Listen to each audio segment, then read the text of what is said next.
पुण्यात ऑर्गॅनिक अन्नाची मागणी वाढलेली आहे, पण ते जे अन्न आहे ते ऑर्गॅनिक असेल असं सांगू शकत नाही. तरी पूर्णपणे एक मार्केटिंग स्ट्रॅटेजी आहे. सेंद्रिय म्हणलं आपण, सेंद्रिय गुळ, सेंद्रिय चहा, तर तो खरंच असतो का? त्याच्या मागच्या ते कोण शोधतं का? तर ह्याचे शोध घेणं गरजेचं आहे. कलम 109 प्रमाणे अटेम्प्ट टू मर्डर हे कायदे त्यांच्यावरती लागू झाले पाहिजे. रोजच्या वापरातल्या फळं, भाज्या, दूध या सगळ्याच गोष्टींमध्ये हल्ली आपल्याला भेसळ पाहायला मिळते. जरी प्रशासन आपल्या पद्धतीने कारवाई करत असलं तरी देखील काही नागरिक जे आहेत त्या सगळ्या गोष्टींमध्ये कशा ना कशा पद्धतीने बनावट पद्धतीचा वापर करण्याचा प्रयत्न करतच असतात, ज्याचा थेट परिणाम वरती नागरिकांच्या आरोग्यावरती होत असतो. खरं तर शहराच्या नागरिकांचा जो कल आहे तो हल्ली सेंद्रिय गोष्टींकडे झालेला आहे. सेंद्रिय गूळ, सेंद्रिय भाज्या, सेंद्रिय फळं.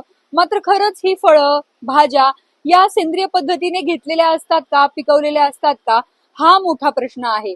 फक्त एका पोस्टरवरती पाहून, जाहिरातीकडे पाहून आपण त्या गोष्टी घेतो खरं, मात्र या खरंच तशा पद्धतीने पिकवलेल्या असतात का, हा मात्र शंकेचा विषय आहे. या सगळ्या गोष्टींवरती आपण पाहतो की कशा पद्धतीने FDA कारवाई करताय, धडक कारवाई होतीये, अनेक हॉटेल्स बंद पाडले जात आहेत. या सगळ्या भेसळीवरती आधारित एक चित्रपट सध्या प्रेक्षकांच्या भेटीला आलाय, तो म्हणजे द इंडिया स्टोरी.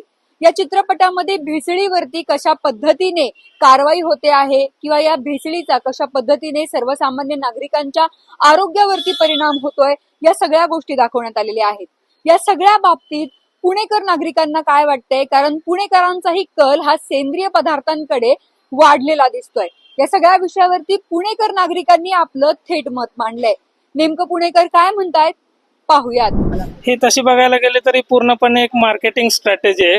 कारण ज्याच्यामध्ये तुम्हाला तिथं वरती मोठ्या अक्षरात लिहिलेलं असतं सेंद्रिय पद्धतीने पिकवलेलं, पण खाली कुठंतरी लिहिलं असतं इट मे कंटेन प्रोटीन वगैरे. तर हे त्यात लबाडपण आहे जे ही लोक आता जे विकायला वगैरे काढतात. मिल्क अडल्ट्रेशन वगैरे होतं, ह्याच्यामध्ये आरोग्याला सगळ्यात मोठा हानी होणार आहे.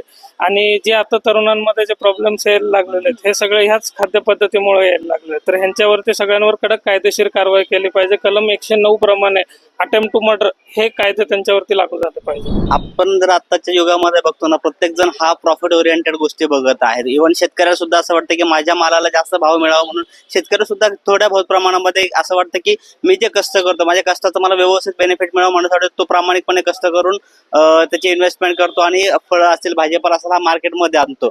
परंतु ज्यावेळेस या मार्केटमध्ये जे फर्टिलाइज गोष्टी येतात, कमी दर्जाच्या गोष्टी येतात, त्या कमी दर्जाच्या गोष्टी सोबत हा याचा जो कोर माल असतो, कष्टाने पिकवलेला माल, ह्याचा कंपॅरिझन करू शकत नाही. त्याला पाहिजे ते प्राइस त्या मालाच्या तुलनेमध्ये मिळत नाहीये. शेवटी नाविलाजाने काय होतं, त्याला ह्या सगळ्या गोष्टींचा फायदा हे मार्केटमध्ये व्यावसायिक घेतात. आणि त्याच गोष्टी इनऑर्गॅनिक गोष्टी असतील किंवा फर्टिलायझर यूज केलेल्या भाजीपाला फळे असणार आहेत, त्याच गोष्टीला फक्त लेबलिंग केलं जातं की हे डायरेक्ट शेतकऱ्याकडून मिळवलेला माल आहे, हा पूर्णपणे सेंद्रिय पद्धतीने पिकवला आहे किंवा ऑर्गॅनिक पद्धतीने पिकवलेला आहे, अशा प्रकारचं ते मार्केटिंग केलं जातं.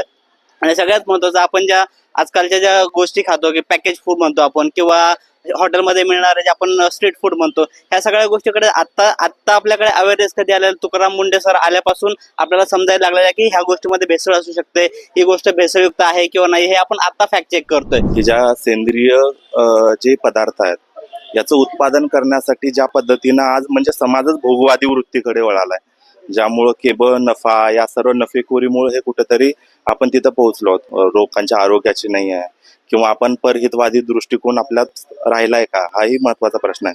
आणि दुसरा, केवळ हा समाजाकडनं नाही आहे, तर शासनाकडून सुद्धा केंद्रीय शेतीसाठी जे प्रोत्साहन दिलं जात आहे का, त्याची उत्पादनं किंवा बाजारभाव मूल्य त्याला मिळतं आहे का, हेही महत्वाचं आहे ना. केवळ ग्राहकांकडनं आशा करणं, ते उत्पादन तितकंच आपण जर सेंद्रिय उत्पादनाला जर फायदा मिळत असेल तर ते, किंवा ते बाजार मूल्य जर मिळत असेल तर लोक उत्पादन करण्यासाठी प्रोत्साहन, केवळ आपण पुरवठा आणि मागणी या दोन्ही बाजूनं पाहायला हवं. आणि केंद्र शासनाकडनं किंवा इतर म्हणजे आपल्या राज्य शासनाकडनं सुद्धा या सर्व केंद्रीय उत्पादनं पिकवणाऱ्या लोकांना सुद्धा प्रोत्साहन दिलं पाहिजे.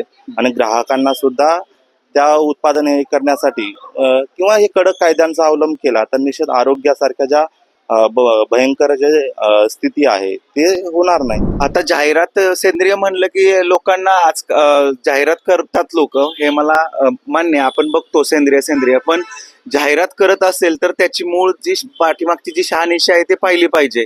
सेंद्रिय म्हणलं आपण, सेंद्रिय गुळ, सेंद्रिय चहा, तर तो खरंच असतो का, त्याच्या मागच्या ते कोण शोधतं का, तर ह्याचे शोध घेणं गरजेचं आहे. उद्या जे आपण सगळेजण म्हणलं की सेंद्रिय आहे, तर त्याच्यात पण केमिकल यूज केलेले असू शकतात पाठीमागं.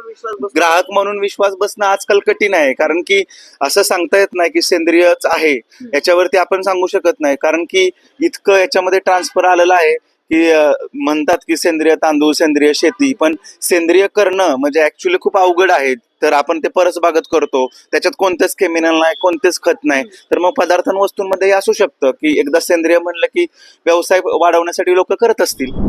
पुण्यात ऑर्गॅनिक अन्नाची मागणी वाढलेली आहे, पण ते जे अन्न आहे ते ऑर्गॅनिक असेल असं सांगू शकत नाही.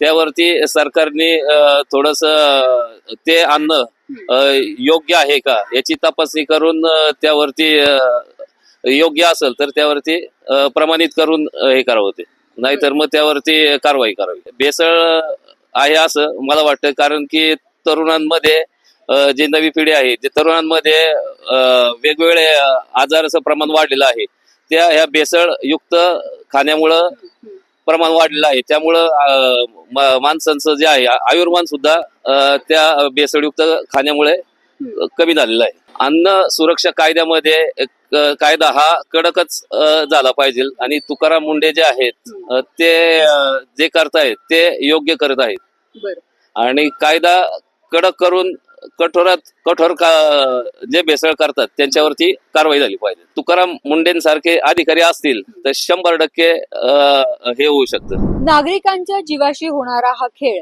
अखेर कधी थांबणार, असा सवाल खर तर पुणेकर विचारताना दिसतायत. ही भेसळ जी रोजच्या दैनंदिन वापरातल्या खाण्यापिण्यातल्या गोष्टींमध्ये होतीये, ती नेमकी रोखणार कोण, असा सवाल थेट पुणेकर विचारतायत. तुम्हाला या संपूर्ण विषयावरती नेमकं काय वाटतंय, आम्हाला कमेंटमध्ये नक्की सांगा. शगुफ्ता शेख, लोकमत.com, पुणे.